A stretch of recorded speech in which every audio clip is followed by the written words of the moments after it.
Eyes darting around. Now he sees Danaher. It gets beyond him. And Rayner does what he does best. And there's still some pushing and shoving going on. Long, deep ball. Out the back is Cameron around the corner. And he's got it. Cameron's kicked his second. Stephen May. McVee broken out of his hands. Goal coming up, Brisbane. Hipwood doesn't miss. All ground had gone the other way. Danaher's dropped the mark and he's lost his feet. It probably isn't going to matter. He sockers it through. It's a monster kick, but it's offline. Falls into the square. Hipwood almost. Socker off the ground, Rayner. Driving ball to half forward is good. Now the overlap. Berry can kick a goal. He does. Any score gives them the lead. McCluggage has kicked the most important score. Siren, Brisbane have come from nowhere to fifth spot. The Brisbane Lions Fancast back for another week after a very up and down performance against the D's at the Gabba on Friday night. It's all thanks to Hop On Brewery Tours and Crisp Communications. You can check out their links at our website, brisbanelionsfancast.com.au. And of course, you can always catch this podcast each and every week, wherever you get them, Spotify, Apple, bloody, I don't know, some other weird platform that you might use that you specifically use only for podcasts. So you can always watch it on YouTube as well. We're bloody everywhere, mate. But let's have a chat about Melbourne versus Brisbane. On Friday night at the Gabba, I actually went along with the guys from Hop On Brewery Tours. It was their first time at the Gabba. Well, at least it was Jocelyn's first time at the Gabba, and they seemed to enjoy it. But what a very frustrating but rewarding game at the same time. Got the win, but geez, it was one of those hair puller-outerers. Yeah, I've still got most of my hair, I guess. But no, it was definitely one of the ones where I'm like, man, I feel emotionally drained after that game. And it was sort of, one of those, my heart rate was not good. Yeah. Not good. Because I think, it was just, three quarters where we kicked 3 goals, 6, 3 goals, 6, 3 goals, 7. So that kind of tells you all you need to know for when you're on top for 3 of those quarters.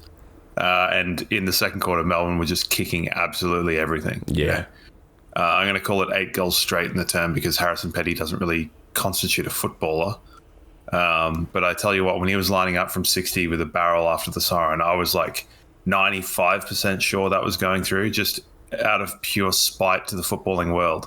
As it was, his radar was slightly off, but fair fucking kick. Yeah, geez, he got the distance, didn't he? But other than that, he can go into a hole.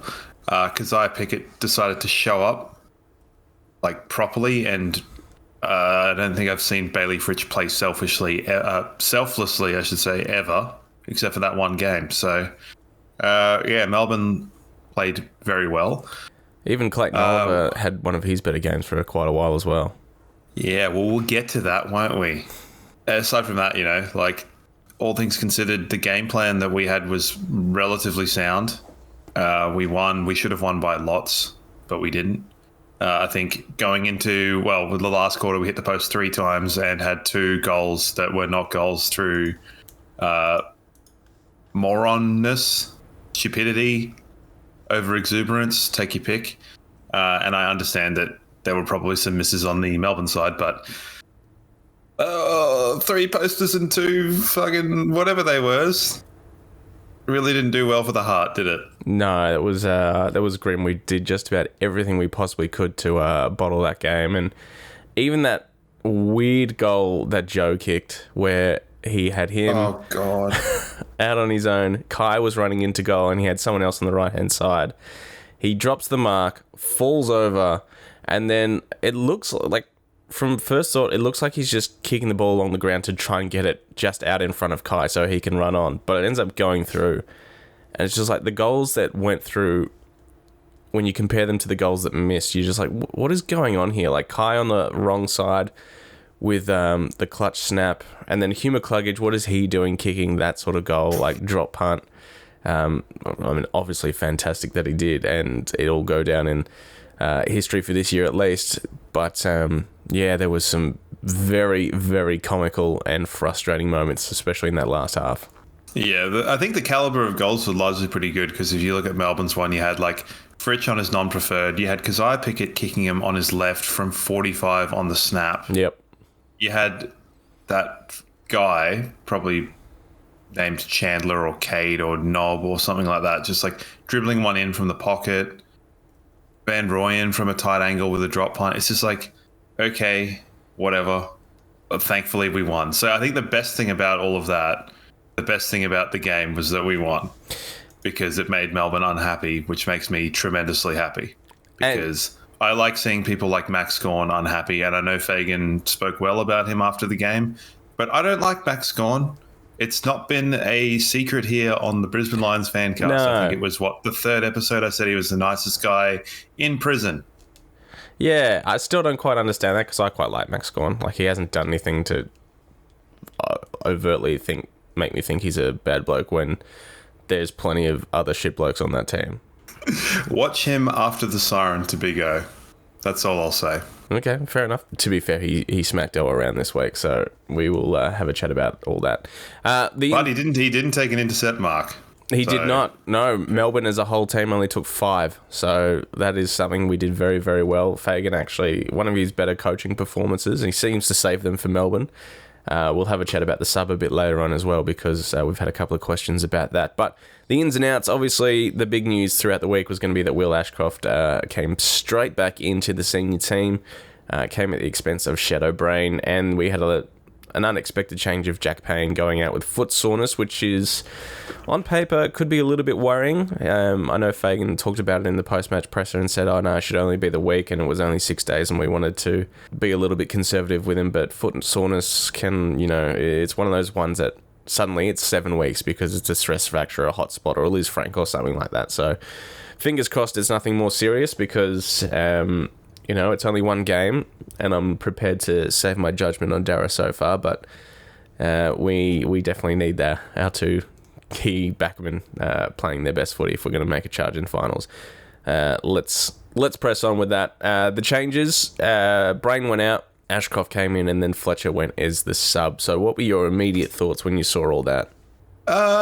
It was probably like the third option that we talked about, We thought it would be Bruce or Cal Archie, and then it was Fletcher. I sent you a message, I think, and said like the power of friendship has gone. But I think it added like a good bit of run and a good bit of versatility when the change was made. Yeah, definitely. Because Melbourne were quite tall, and I do agree. Like when we took, and this is probably getting ahead, but when we took Logan Morris off, he did look a little bit leggy, a little bit tired. Yep. And that can happen after a first year guy playing a string of 5 games or whatever. I don't sort of mind to the fact that he was like anonymous or whatever. He was just there, and they were big, and there was Tomlinson and McDonald and Petty and Lever, and they were all there. Yeah, they had a very tall back line with May, Lever, Tomlinson and T-Mac as well.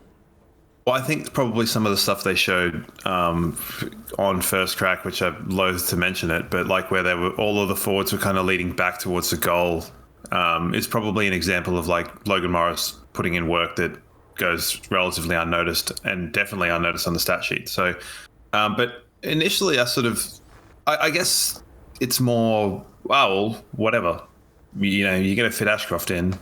So someone's going to come out. I thought it would be Revel, and I thought Revel would have been stiff to come out. So there were no easy options in that, I think. I must admit the thought was going through my mind in that first half when our midfield was getting smacked up that, our midfield mix has been disrupted with the addition of Ashcroft, and, what role is Berry playing? Like he's sort of half going to Viney, but also not really. He's sort of chopping and changing between Viney and Oliver, and Ashcroft started out on the wing, less inside minutes, and I'm sure that'll grow as the season goes. But I did think in that first half when our midfield was getting towed up, oh no, our midfield mix, there's been a disturbance. Well, I think that Simon Goodwin probably expected Berry to go to Oliver. Probably listens to me. I don't know. Probably, yeah. So he lined Oliver up at half forward and rolled him back into the midfield. In one of the not actual things. But I mean, I still would have put Berry on Oliver just because I don't think Berry's a good physical matchup for Viney, and I think I said that last week. I don't think he's got that kind of like Viney's like a nugget. Yeah. And Berry is not really a nugget. He's more of a gangled creature, much like Oliver. I think they made a mistake not sending Berry to Oliver and having Dunkley go head-to-head with Viney, and they changed it. Yeah. So they changed it at halftime, realised it wasn't working because Viney was very impactful. We obviously heard from Fagan at halftime. But, the start of the game, it started off relatively even with us kind of getting ahead, probably less scoreboard reward than we deserved, and then them getting a cheap one. I thought Harris Andrews marked that ball for all money. Whatever. Nah. Nah? Nah. All right. Fair enough. Nah, I don't think so. And then the second quarter was obviously just deplorable. 8-1. Yeah, and that, as you said, Fagan put some names up on the board at halftime, which he says he rarely does, and I can't actually fathom him doing that, and I can't picture him doing it very rarely, but he felt it necessary, and it worked. And how after halftime, Clark, Neal, and Dunkley especially all just pulled it out in the second half, and well, the rest is history, as they say. Yeah, it was a good response, definitely in the second half. I think we were kind of lucky the 2 goals we scored in the second quarter, but they kind of kept us in it. It was Danaher from a tight angle and Hipwood over his body, but it was like, if we didn't kick those 2 goals, which were pretty low percentage in the scheme of things, I think we're in a lot of fucking trouble. And, all the talk from Melbourne in the lead up to the game was that they had set themselves for this game. Max came out and said it, Goody came out and said it, and I suppose, as we've talked about on this show over the last however many years, 4 years, we've developed pretty strong rivalry with Melbourne, and they're probably going to want to get their own back from what we did to them at the MCG earlier this year as well. So they obviously came with a chip on their shoulder and a mission to accomplish, and it's probably the best footy Melbourne's played in the last 4 to 6 weeks. So to know that we can stumble our way over, play some pretty horrendous and ugly footy and still walk away with a win when Melbourne's put forward their best foot, there's comfort in that. That sort of footy's not going to win most games, but we were lucky this one. And, with the way Adelaide played on the weekend as well, we're going to have to lift if we want to get another win at the Gabba. Yeah, I think we played ourselves in the last probably 3 weeks before this game into quite a bit of form in terms of an attacking sense, and just like the base level is there, whereas this was just an element of getting the result. And yep. I think I don't think this will sound stupid, but if we haven't won those previous 3 games, we don't win this. It's not like a trained thing.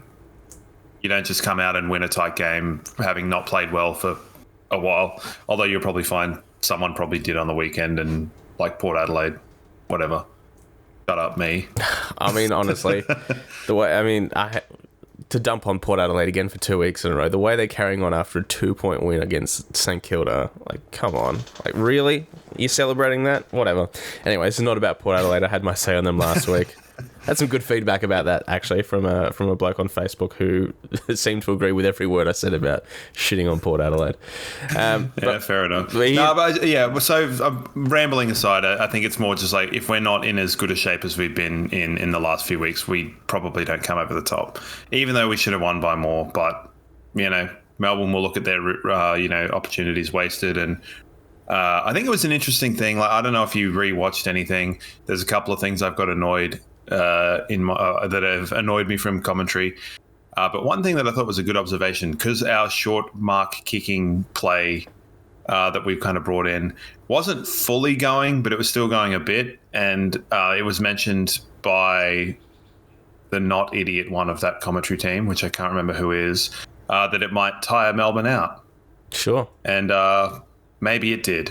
Aside from that, Matthew Richardson needs to shut the fuck up when people are taking goal kicks, because 3 times he said about Brisbane Lions players, he's like, he's a really good shot, and they missed. So he did it with Hipwood, he did it with O, and he did it with Zach Bailey. He didn't do it with any Melbourne player. So, I'm probably giving Matthew Richardson too much credit, but A, he is the worst commentator, and B, he's an idiot. The thing is that he's like an unashamed idiot that just says things without actually... I don't know how he's been in footy this long, because he has an annoying voice. He looks like Noah Answorth's dad. It's just Anyway, move on. I mean, I don't mind Richo, so there we go. We disagree on that one as well. But yeah, he mozzed the hell out of Big Owie, which was a real shame. And he knew it as well. He's like, I'm not going to say it. I'm not going to say it. Should I say it? Oh, he's reliable set shot. And then he missed it. And you're like, what are you doing? Anyway, so there. Other than that, yeah, very frustrating, but a rewarding game is the only way I can really put it. And, you know, it did go through my mind at 3/4 time when we were down by a few goals. I was like, well, last week, Melbourne's last quarter was pretty poor. You know, hopefully it's a trend, and it turned out to be not as bad. They were scoreless in last week's last quarter, but they certainly didn't hit any goals in this one, so it helped. And yeah, we saw what Hugh McCluggage did, and oh my goodness. Did you think we were going to win?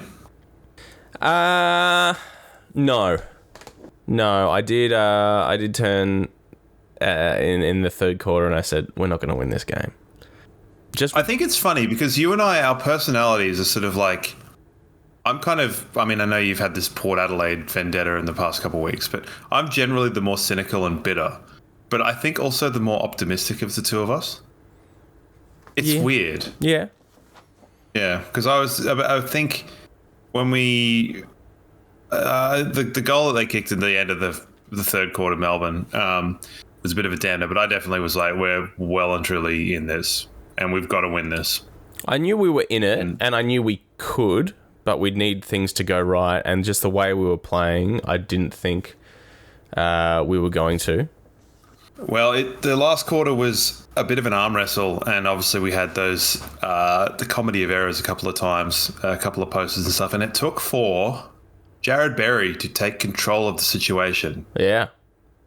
And I love a Jared Berry run in, 40-meter drop punt, love it, bursting through. And I don't blame him for... I wouldn't say burned Joe Danaher, but Joe Danaher was there with his arms out hoping to receive a handball. But I loved that taking of responsibility. Yep. And that really, basically the midpoint of the last quarter, and it was the first goal of the last quarter. So that was a massive moment in the game, and I was very happy for him because I think he'd toiled and struggled in the first half and then had been sort of shunted out to the wing. And that sort of could have been a time where you can look at a player that's gone, I've played some good footy lately. We've now got the Golden Boy back, which we're all thankful, and we'll probably come to that later on. He's been shunted to a wing, and his head could have dropped, but he chose to, lead by example as someone that's not specifically... he probably is in the leadership group, but that's sort of by the by. But I thought that was a very important goal. Yeah. Yeah, it definitely was. And then, Kai Lohmann, again, however many minutes later, took the responsibility for that snap.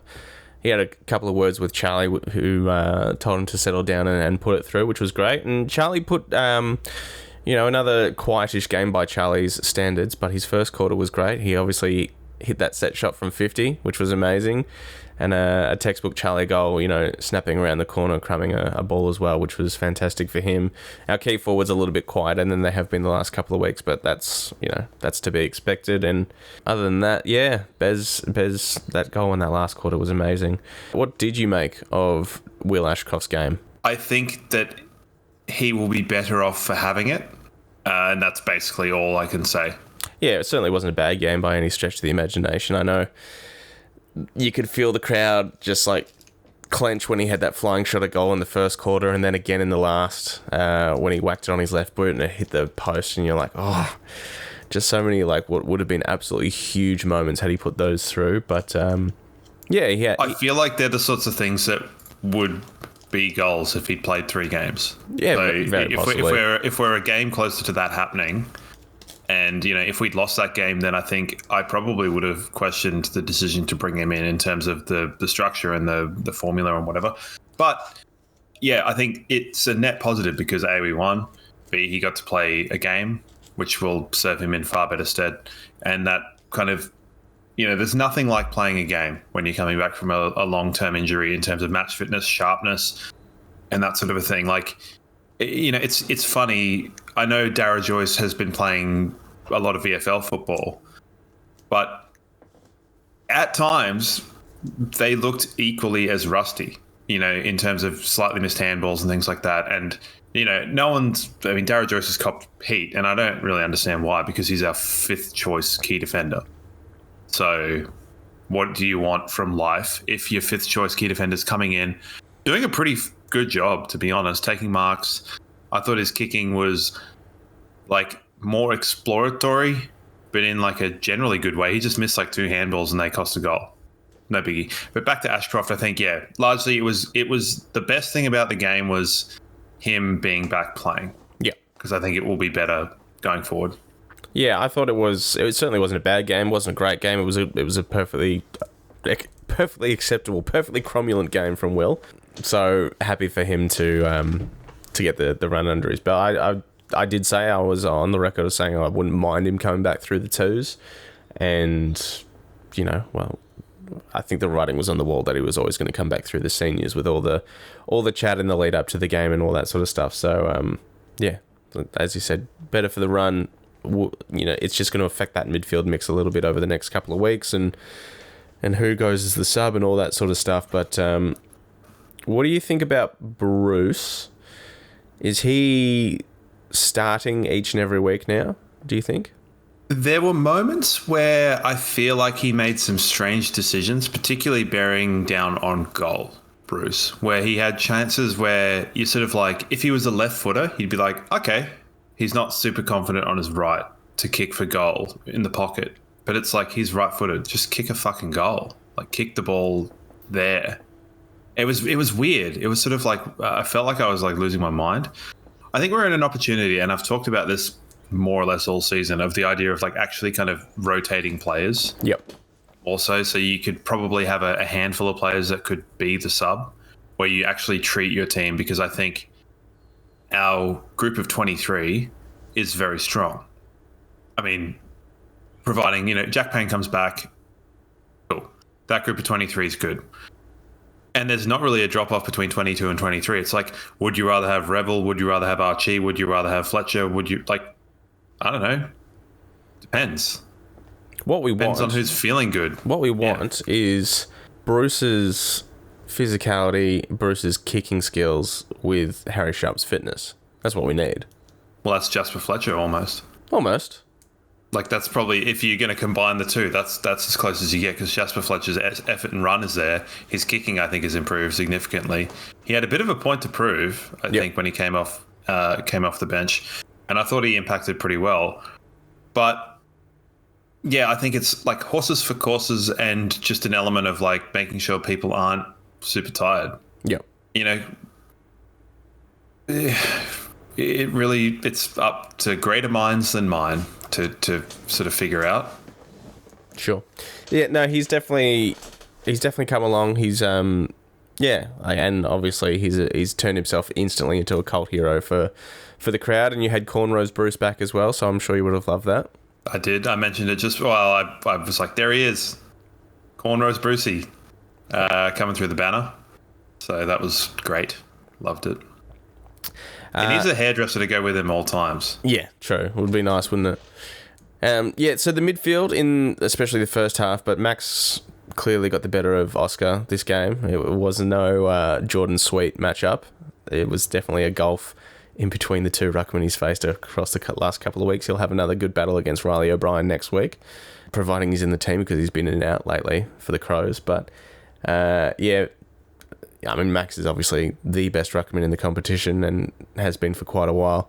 So he had his colours lowered, and then that trickled down to the midfield in the first half. But the second half was fantastic, especially from Dunkley, who got he's one of 7 or 8 plays ever, and he's the first person to get 2 quadruple doubles in the stats. So I thought of you immediately when that popped up.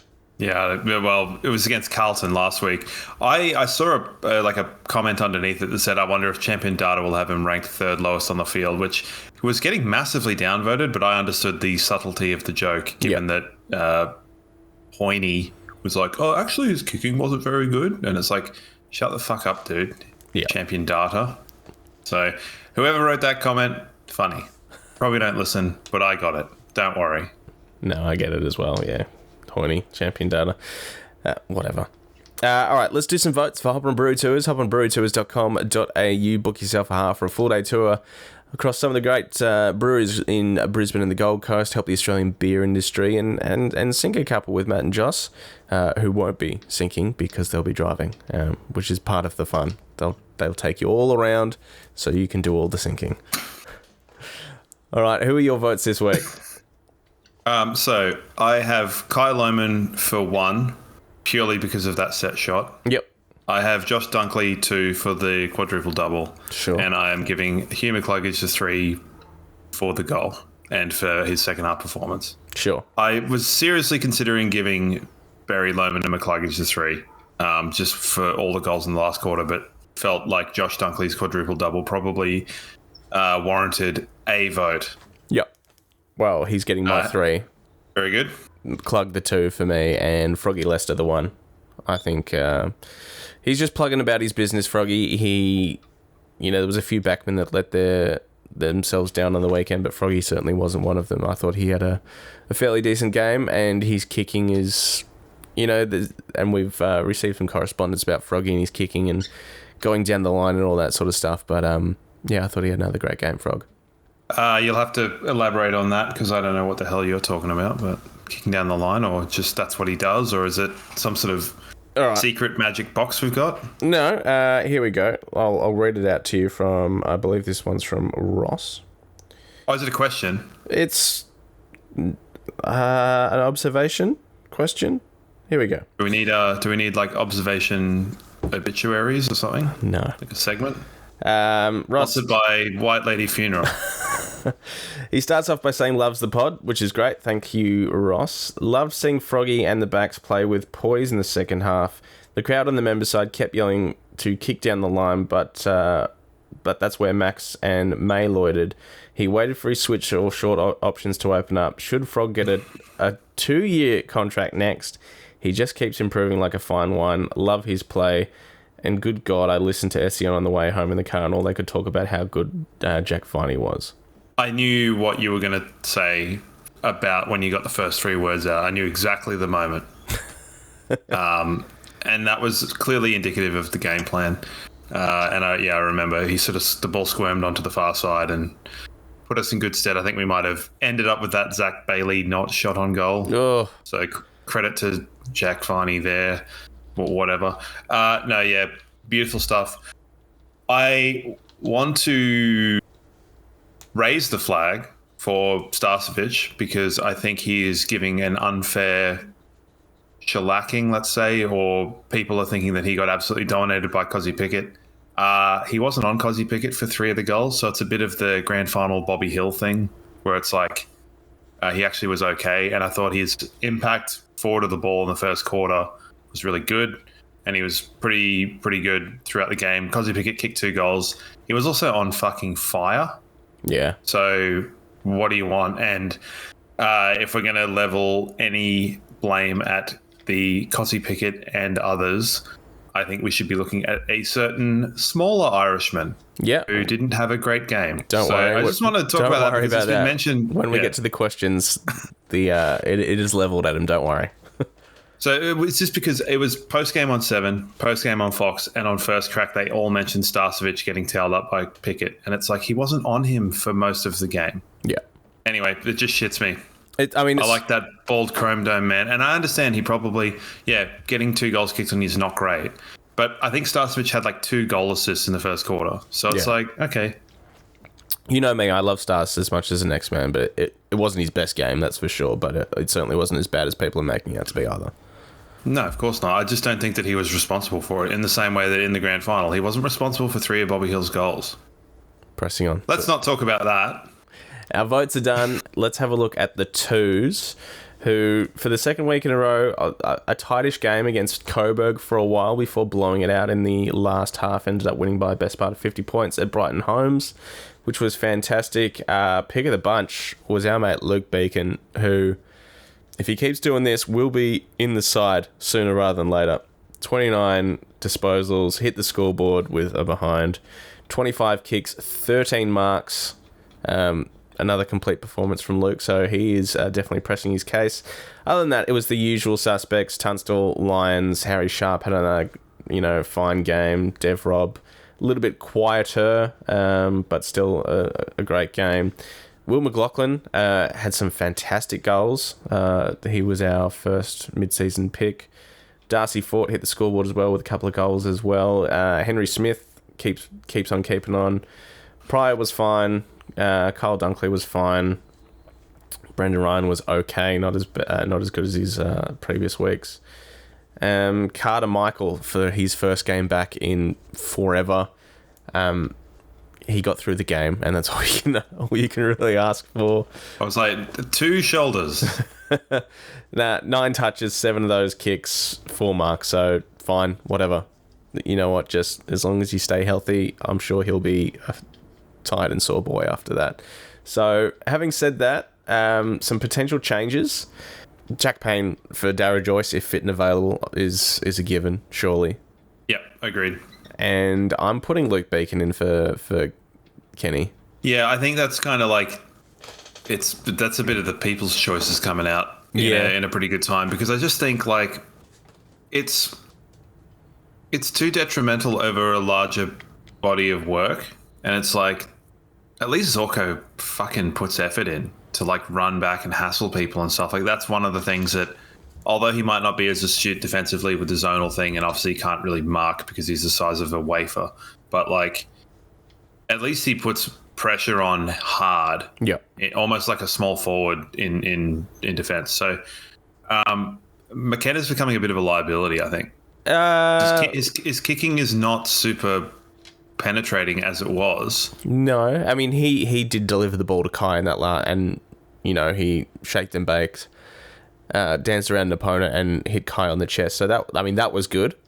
But yeah, you're right. He's not the Connor McKenna we had last year.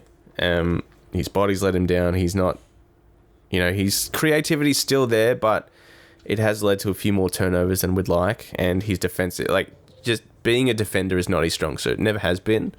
And he's been just caught out a few too many times for my liking. So I'm prepared to give Luke Beacon a crack. Yeah, I wouldn't be unhappy to see that.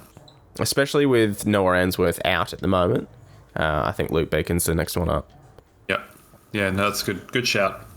And yeah, Warren Treadray would say, good call. No, I don't think he'll ever say that again, surely. Not worth it anymore. The jumping of the hoops of plausible deniability, and that was utterly hilarious too. But let's not go into Warren Treadray. No, let's not. What we should go into is our questions for Crisp Communications. crispcoms.co. If your business needs any sort of marketing, Abby and the team at Crisp Communications will get it sorted. And of course, they've still got some Brisbane Lions Fancast stickers up for grabs, so head to our website if you want to get your hands on some of those. Let's get in quick, because I ordered mine finally. I mean, I've been meaning to send you. I got sent 4, and I've been meaning to send you 2. Right, well, I finally was like, all right, the time is here. I will now order some stickers. Lovely. Okay, let's start with a bit of levity from Winston, who has been a long time... Churchill? No. Winston Smith. Hate to dox you online. That's pretty British, I guess. Yeah, I mean, there's every chance that it's not his real name as well, but... The big question here, though, is before the question, will Winston Churchill return from the dead in the same way that we mentioned Julian Assange 2 weeks ago and then he got released? What is happening here in Fancast land? And the same, you be the judge? And you mentioned bring back all the goals, and did they what? They not just bring back all the goals, but all the goals from like the last 4 or 5 rounds as well. Well, also you got you bringing up Brenton Speed, you bringing up that horse commentator. Yep. Assange, Winston Churchill, necromancy involved. Who knows? Yeah, look, we'll figure it out. But the list goes. The double. I willed that into existence last week. So there's some weird stuff going on here. Let's hear from Winston Smith. All right. This isn't necessarily a question. Just thought he'd want to mention this, and I love this. He said, I just found out that my 5-year-old son honestly thinks the words to the Lions song are, "Go Lions, Brisbane Lions will kick you in the balls." He doesn't even sing it with malice. He just thinks that's how the song goes, and he sings it with a big smile on his face. And I love that, and I'm we should start a petition to change the words to "We'll kick you in the balls." See, that's the kind of mishearing that you want, isn't it? Yeah. Oh God, he's going to be so disappointed, isn't he? Yeah. All right. I did mention this before as well, and thank you for Winston for sharing that with us. That was very fantastic. He said, "I'm not even going to correct him." I said, "Nor should you." We've had a couple of mentions about the sub. Neil on Twitter, what rationale behind putting Fletcher as the sub? I thought he did very well when he came on. And Chris got in touch as well via Instagram messages. Just want to get your thoughts on the best ways to use the sub. I thought on the weekend it worked well, activating a bit earlier than normal, having the game impacted by a player like Fletcher who runs hard and can make an impact straight away. Seems like most times we use the sub as a backup for an injury rather than an impacted player. Yeah, I would wager that it's more down to what wasn't working. Yep. And I think that's positive. We love to see it. But the thing is, how many times do we generally put a sub on that's a like-for-like player anyway? This is one of the few examples where we didn't do that. So, and God forbid, Fort's a sub. And I know we've said it now, so something will happen. But, you have a Ruckman as a sub and you bring him on for a small. And it's like, it just kind of coagulates things in a horrible way. So, yeah, I think it's one of the actual few examples we've got of a tall coming off for a small. Like, I can't, off the top of my head, think of another time when that's actually really happened. No. Can you? No. And if it has only those couple of instances where Oscar's gone down. Yeah, true, but, that's not good. No. And then after the first time, it was very reactionary where Fags put Ford as the sub. So, yeah, I thought, we've spoken about it before, the sub is one of those ones that if used right, it can actually help and impact the game. And I thought pulling the trigger earlier on the sub for the first time in, recent memory, it was really good. Because all of a sudden we're at the game and then, Fletcher's on the field. Didn't expect that. And then there was a bit of a scramble of trying to figure out who it was that got subbed out. And you're sort of scanning the field of who's not there. And then you're scanning down the bench of the players standing up. And you're like, oh, okay, well, it looks like Logan. And then, eventually word comes through that Morris. And, yeah, I thought, as has been mentioned here, that it was a good use of the sub. Yeah, and it's the sort of thing, if Logan Morris had kicked 3 goals, he wouldn't have gone off, but he didn't. So you pull the trigger and you use it as a tactical sub. So, yeah, I thought it was positive. I don't know whether I necessarily... long term, I don't want to see Fletcher as a sub. I want to see him in the team because I think he's really good. And I think the more games he plays, the better he's going to get. I do want to mention, actually, after the game, I talked a couple of weeks ago about him sitting by himself in the change rooms after with, 2 chairs either side. Yep. Empty. They weren't empty this week. He had Will Ashcroft next to him. Lovely. And I was really happy to see that. So that was a nice little moment that wasn't had by me, but I liked it. So thumbs up. Neil again through Twitter. Do you think we needed in little air quotes there, that sort of performance, a comeback rather than a dominant game? It can't hurt. I think there was a stat I saw that it might have been on Fox Footy where it was we hadn't won from being behind and Melbourne hadn't lost from being ahead in the last change. So, it was more good just because Melbourne lost. So I'll take it anyway. Yep. What about you? Yeah, I tend to agree with what Neil's saying there as well. It's sort of, it's not often we're on that end of the equation. We've had a few games where we've had the lead and had to hold on and really grit our teeth and just hope to God the siren comes that we can get away with the win. So it's good to be on the other end and actually have a come from behind. So it's good. And as it'll hold us in good stead, I think. Yeah. And, we'll have a chat about the Crows very shortly. But as you said, we've had some pretty decent wins. And those were... those odds that came into the game, those Melbourne's longest odds for winning a game since 2017. So, we went in so heavy favourites. It's the nature of the industry being so reactionary that everyone just jumped on board Brisbane. And I guess... You gotta wonder if they got the tactical report of the game plan before the game, given that it was, Melbourne's fewest intercept marks for 25 years or whatever, so maybe they got the insider word and were well, They're going to have their lowest intercept marks for 20 years. Maybe it all makes sense in the end. Who knows? But yeah, selling secrets is not a trade that I'm into. James, also on Twitter, if Jack Payne is injured again as finals approach, who other than Darragh Joyce have we got? It's a bit of a worry.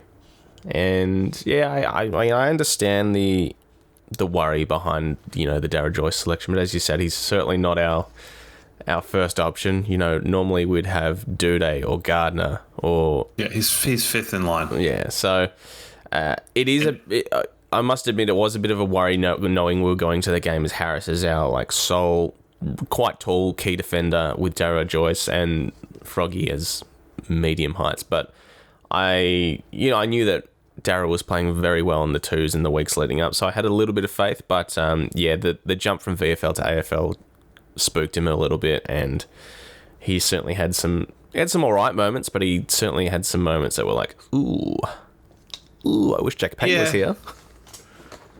Yeah, I mean, I thought his kicking was almost more ambitious than Jack Payne's, and that helped a lot at times. There was some missed handball, but at the same time, it's pressure, and that's probably the biggest thing. It's like the perceived pressure and the actual pressure that's the difference between VFL and AFL, and why certain people struggle. And it's like, how often have we really honestly had people come from the VFL team straight into the first team and knock it out of the park in the first go? It hasn't really happened all that much. No, until Luke Beacon does it this week. Yeah, I know you can point to Revel and Logan Morris potentially, but at the same time, they were good for a quarter and a half, and then they dropped off because obviously we had no players. And so it doesn't happen super often. But in terms of, let's say, knock on wood, that Darragh Joyce goes down. Are we bringing in Henry Smith to do a Rory Lobb performance? No, thank you. Well, what else then, man? I know I don't know. The next name is a bit of a worry. I mean, Luke Beacon's got a little bit of height to him, but yeah. Oof.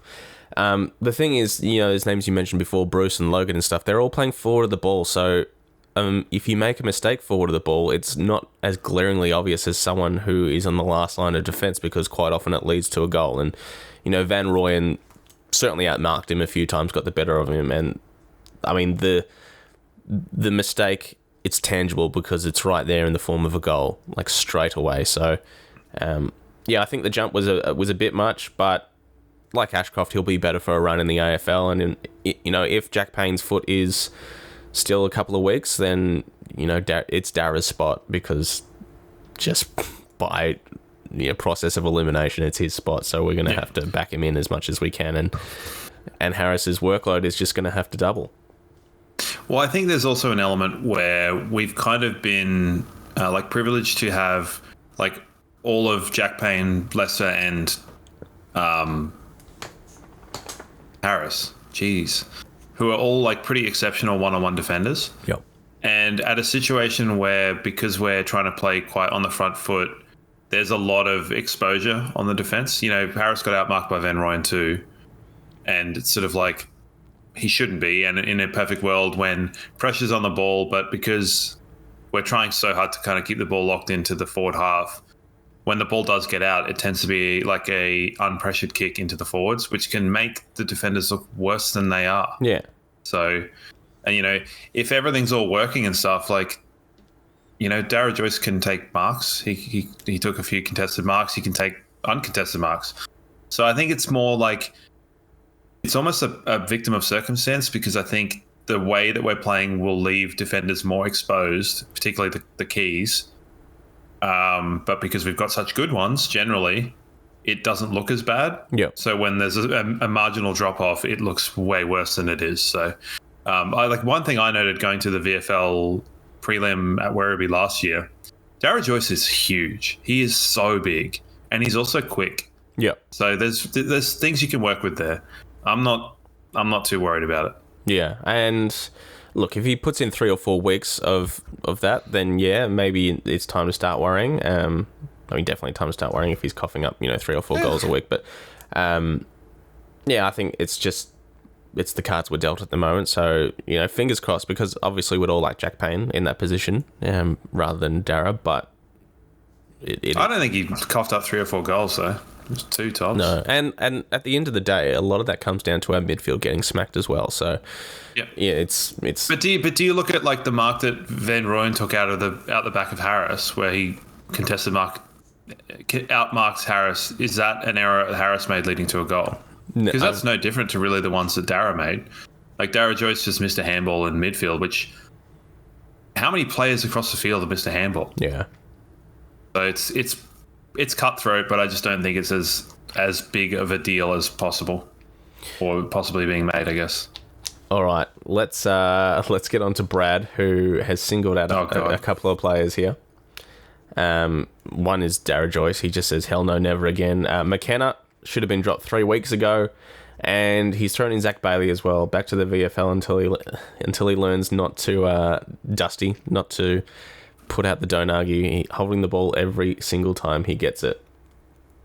Well, he did actually do a fend that wasn't holding the ball and made space. He didn't fend on the one that he possibly should have fended on, Jack Viney. So, by my metric, it was one holding the ball, and it was. It's just that was a goal. If he had have. Yep, it was.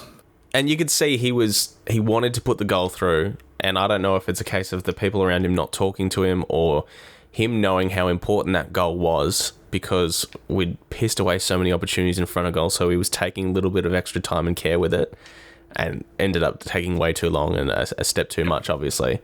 That said, if that's any other player but Viney, he's getting that shot away. It just happened that it was Viney at that exact time, jumping like a madman. I should McKenna have been dropped 3 weeks ago? Maybe, but who comes in? We don't know. We said Beacon a few weeks ago. I thought McKenna showed far more last week. Yep. But it is, as I said, it is kind of, it's testing the patience a little bit. Yeah, he had a good week last week. Zach Bailey's frustrating, and we talk about him every other week. And it's like, if he kicks 3 goals, 4 goals in a final, no one's going to care. Yeah. And he can do that. He's one of the players that can do that. So, and I think he would be welcomed into every team in the AFL. Yeah, no, you're probably right.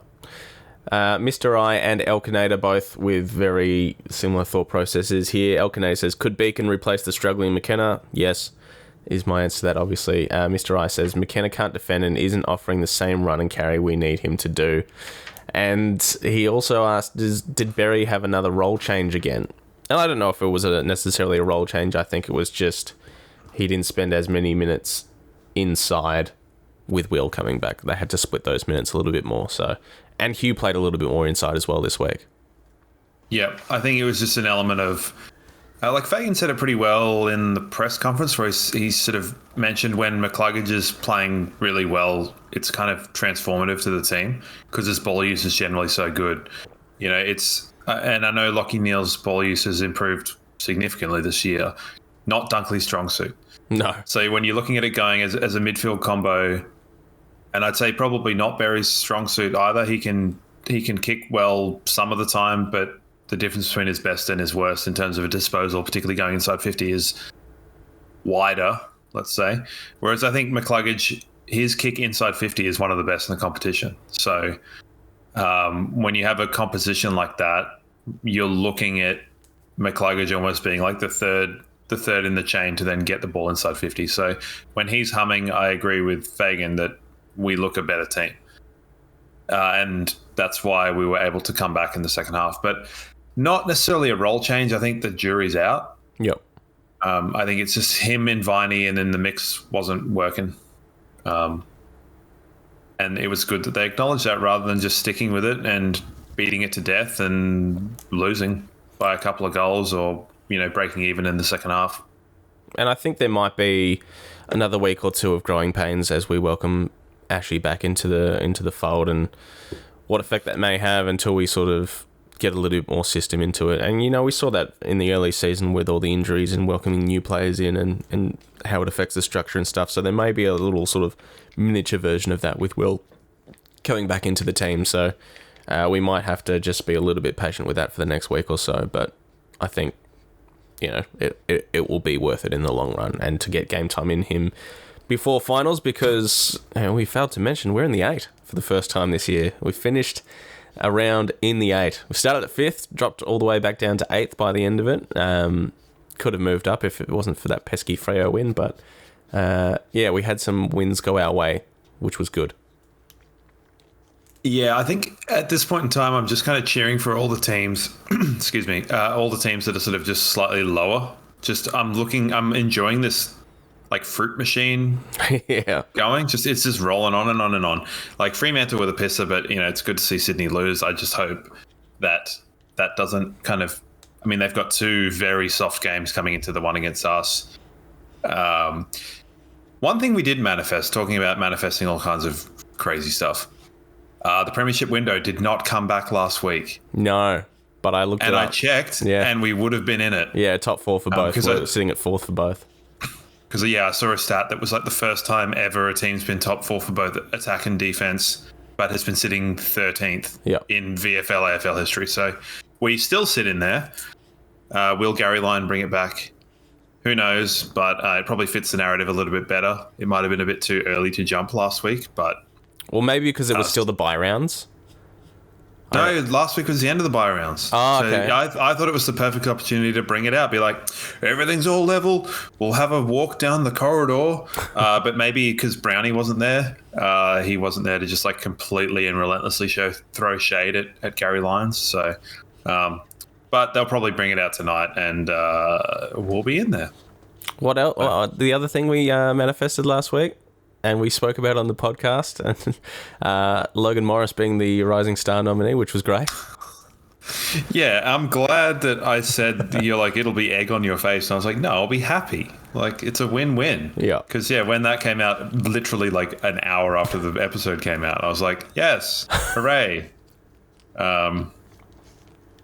Yeah. Fantastic. Fun little guy. Fantastic stuff. All right, we've got the Crows this week.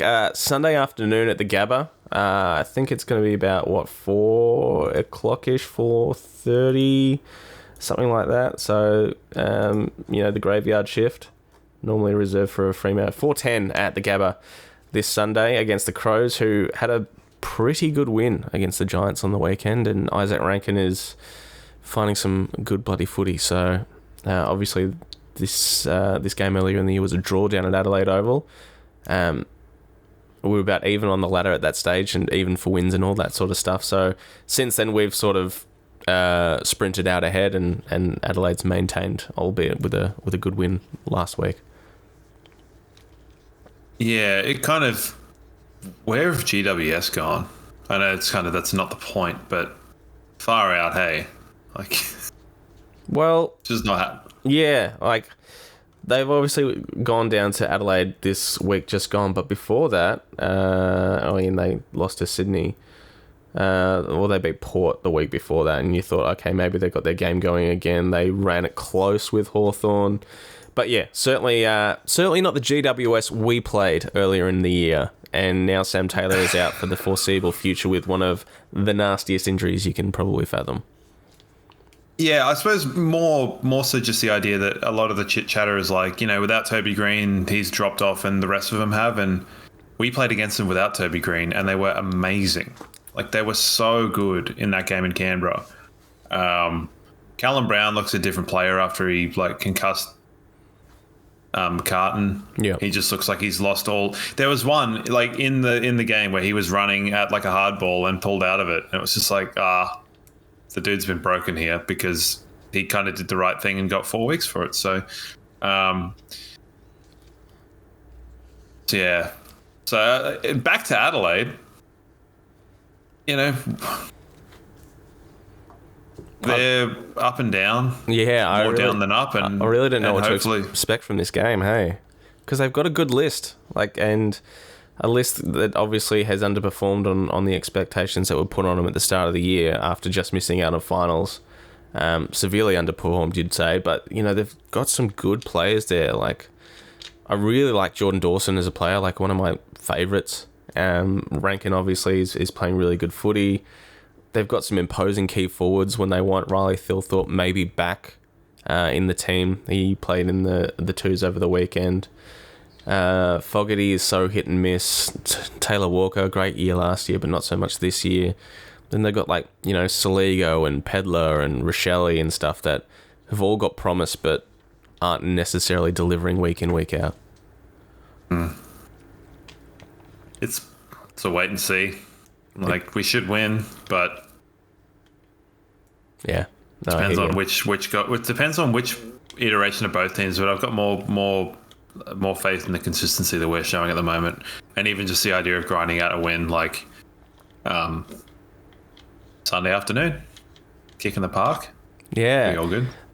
Obviously the thing that's going to work in our favour is we've got a day extra break, and we don't have to travel this week for the first time this year. We've got 2 games in a row at the Gabba, so Friday night, recover Saturday, Sunday, back to work Monday. Don't have to hop on board any planes this week. We can sleep in our own beds, and we've got until Sunday to make sure we've got everything cherry ripe, and gives Jack Payne an extra couple of days as well to get his foot back in order as well. So, I think all that stuff will come into effect. Will we have another battle of the fog versus the frog? Ooh, that could be right. Yeah, it was. He got beaten up a little bit. Just the fog is a big man, isn't he? He is a hulk of a man. But I think there's not too much really to know what to touch on here. I'd be looking at trying to exploit Rory Laird in half back, where he's been sort of playing at the moment. A bit slow for mine. Doesn't have the zip of Zorko. So I think there's potential there to be made with some of our half forwards. But it's just a matter of keep doing what we're doing and just minutes into Ashcroft, win the game, kick straighter than we did, and stop making skill errors running into goal. Well, last time we played him, it was the points from the back half that got us, and especially leaving Isaac Rankin to sort of do basically what he wanted around a few stoppages, especially in that last half. So if we can try and correct those things a little bit more, then it's obviously going to be an improvement on the last time we met them. Because that was the game that happened before we played Gold Coast and then we played them, I think. Yep. So it was the second game after we had everyone injured, and it was Logan Morris and Bruce Revell's second game. So yeah, I think we should Shadow be Brain's okay. first game. Right. Yeah. The old introduction. Yeah. Holding the ball followed by a mark. So. Yep. There you go. Anything else in the AFL tickle you fancy this week? Nah, not so much. It seems like every week there's questionable umpiring decisions that may or may not be deciding the outcomes of games, but all in all, it's been pretty... Yeah, just now that the bye rounds are done, we can just sort of press on to the back half of the season, and hopefully we can continue this good form, because we've got some winnable matches on the way, and we've got Sydney up here, we've got Collingwood down at the G, which is going to be a huge match by the time that rolls around. Other than that, they're just sort of 50-50 games, and finishing off with Essendon at the Gabba, which will be well, who knows what's going to happen in the next couple of weeks, but yeah, I think I got a question. Do you reckon any other player pins both arms and gets a guy hitting his head on the ground gets a week or two? Any other player other than Dangerfield? He was obviously very persuasive. And apparently he spoke for 45 minutes, which that would make me just want him to shut up. My understanding I'd be like, have off, shut up. Yeah, I've had enough of you. Yeah, my understanding is if you pin both arms and they hit their head, that's your death warrant sign. So one of the things I thought was funny. So I think, is it Caden Brown? The guy that was a sub for Melbourne. Yeah. Caden, something like that. Camden, yeah. K Brown, whatever. Yep. So they had Dangerfield tackling Walsh, and the big question was, what's he supposed to do instead of that? And my response to that is, look at this guy K Brown tackling Larkey, Kynan Brown tackling Larkey at the end of the North Melbourne game. A first gamer doing his first act in football, a tackle from behind where he pins both arms, rolls, and releases one. Yeah. A first gamer did the alternative that no one mentioned. And like, to me, this one, the Dangerfield one, was significantly worse than the Will Day one that I crap on about all the time from Hawthorn last year, where that was a reactive tackle where he happened to pin both arms and it was deemed a dump and he got 2 weeks. Yeah. So, yeah, if it's anyone but Dangerfield, that's getting weeks. And I think that is, like... Do you think Walsh contributed to it? No, not at all. Not at all. And I think Dangerfield is lying if he thinks that he is pinning his arms and trying to, like, pull him back. Because then what happens? The guy, like, snaps his back backwards like a scorpion. Cool. What he did was he actually tackled him, jumped off the ground, like the thing that Cam Rayner does. It's a bit not great. He, like, dropped his hips and swung like a pendulum and tried to argue that he was pulling back to try and avoid him hitting his head. It's like, no, it should have almost been in the back. Yeah. So, yeah, that's really, really poor. Really poor, but it's Dangerfield, and he's arguably one of the biggest knobs in football for a guy masquerading as a nice guy. So, you know, I hear exactly what you're saying there. That's also a bit why I don't like Max Gawn, because I think he's a like a not a very nice guy masquerading as a nice guy, and I find that to be detestable, because I'm not palatable to everybody, but I don't claim to be. So, Alex Neil-Bullen will want his time again, won't he? Oh, yeah. Yeah. Did you see any of the Melbourne fans trying to argue that Joe Danaher tripped him? I did see that, and... Did you see the other Melbourne fans saying, shut up? Yeah. Yeah, it was a bit of a 50-50 split on that one. I thought, I mean, to the eye, gut reaction, and even the commentators, it was deliberate. Men dived over the line, scored a try. You get what you get. I like the fact that Simon Goodwin said in the press conference, like, oh, you know, I'm sure that decision will be talked about during the week. Has not been mentioned. Yeah. Because it was so blatant and everyone knows it. So sucked in, Simon Goodwin. Sucked in. Yeah, now there's a bloke I don't wearing like. Twit. There's a bloke I don't like. Simon Goodwin. But aside from that, Gold Coast, they did pretty well. Yeah, huge win for them. And they continue their streak of winning at home, not winning anywhere else. So that's going to be a bit of a worry when we come up against them in a couple of weeks' time as well at People's First Stadium. Bring it on. Not Heritage Bank Stadium. No. And we'll be coming off a big slog against the Swans. So, yeah. Yeah. Yeah, I think they play pretty well. It's amazing to sort of think that they can be so bad, like, consistently away from home. Yeah, it is crazy. But, you know, as we know with a club that's sort of building, it's step one is making sure you can win your games at home and hopefully pinch a couple away, but they haven't managed to do that yet. So, you know, next year they'll hopefully improve on that and go from there. I mean, I like the Suns. It's crazy. Did you see a couple of weeks ago there was a survey done of, like, they surveyed most hated teams or whatever? Yeah, and so the Suns fans had us as 1 or 2, and we didn't have them number one with like 80 with a bullet. And we didn't have them in our top 5, and it's just sort of like, I think most Brisbane fans, when we're not playing Gold Coast, really like Gold Coast, because I think we can see the bigger picture of it being better for footy in Queensland and want to see them succeed. And, you know, it would change if they were playing finals regularly and, you know, had won a grand final. I think we'd despise them a little bit more, but at this time we're sort of just like rooting for them to get up the ladder a little bit.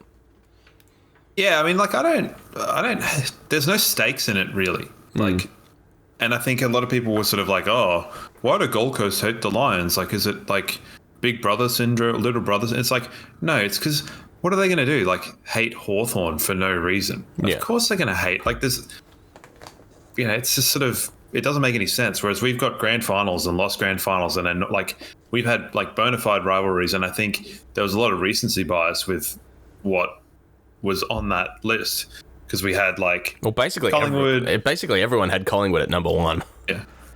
It was Collingwood, Melbourne, Richmond, Geelong. Yeah. And it's like, who have we played big finals and lost big finals to?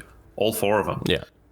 Not enough Port Adelaide in there for me, but at the same time, that was upsetting. I would have basically every team on there because I hate every team. I mean, there are some teams that I'm like okay with watching at the moment, and they're basically like GWS, Crows, Gold Coast. But I think that was the first time that I've actively been like wanting gold, like cheering. I don't really cheering for the Gold Coast because I was just like, come on, have at these Collingwood people. I hate Collingwood. So, well, we're only half a game behind them now on the ladder. I was actually kind of hoping for another draw because at least that way it would have just. I want our percentage to factor in really well. I wanted the Fremantle. I mean, I know Fremantle had a draw, but they earlier on. But yeah, good on you, Gold Coast. Good on them indeed. All right, that'll about wrap things up for this week. We'll be back next Monday, basically straight after the Adelaide game. So I will solicit for questions, and we are going to draw the winner for the double pass for that Sydney game next week as well. So that'll all be some fun stuff to look forward to. Don't forget to rate and review the show on Spotify and whatever, and check it out on YouTube and do all of the things that the Brisbane Lions Fancast is about. And, pay our sponsors a visit at their websites and book a tour or get some marketing for your business because they're good.